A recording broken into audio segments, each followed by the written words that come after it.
বলে বাগদাদে একবার বৃষ্টি হইতেছিল না, বৃষ্টি নাই নাই নাই নাই। তো সুন্নত অনুযায়ী বাগদাদের ওলামা আল্লাহওয়ালা মানুষ সব বাগদাদের জামে মসজিদে জমা হয়েছে। ফজরের পরে ফজর পড়ছে, এশা পর্যন্ত দোয়া করছে, কিন্তু বৃষ্টির কোনো চিহ্ন হয় নাই। এশারের পরে চলে গেছে।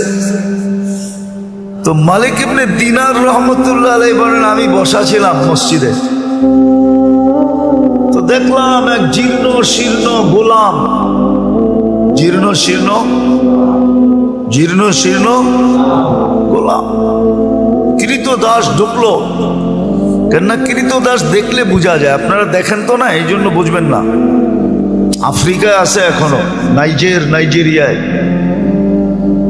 ওদের পোশাকই বন্য, ওদেরকে দেখলেই চেনা যায় যারা কৃতদাস।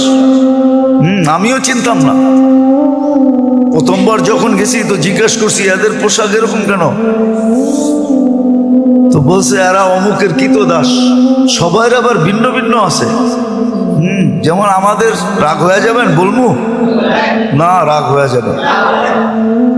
আমাদের যেরকম কিছু লোককে দেখলেই বোঝা যায় উনি কোন দরবারের সাথে সংযুক্ত, টুপি দিয়া, পাঞ্জাবি দিয়া, এমনকি পকেট দিয়েও বোঝা যায়। এরকম রাগ হয় না কিন্তু আবার। তো ওই দেশে এরকম বোঝা যায়, প্রত্যেকের আলাদা, গোলামের কৃতদাসের আলাদা আলাদা ইউনিফর্ম আছে, দেখলে বোঝা যায় এটি ওনার। তো কৃতদাস দেখলেই বোঝা যায়। আইসা ঢুকছে, সাধারণভাবে 2 রাকাত নামাজ পড়ছে। ওরা হাত উঠায় বলতেছে, আল্লাহ বৃষ্টি বন্ধ করছো তো বন্দা তোমার কাছে হওয়ার জন্য। বৃষ্টি বন্ধ করছো কেন? আরে ভালো মতে বোঝেন, বন্দা তোমার। ফজরের পরের থেকে তো এশা পর্যন্ত সব মসজিদে বসা ছিল, এখনো তো বৃষ্টি দিলেন না, এক্ষণ দিবেন, এক্ষণ।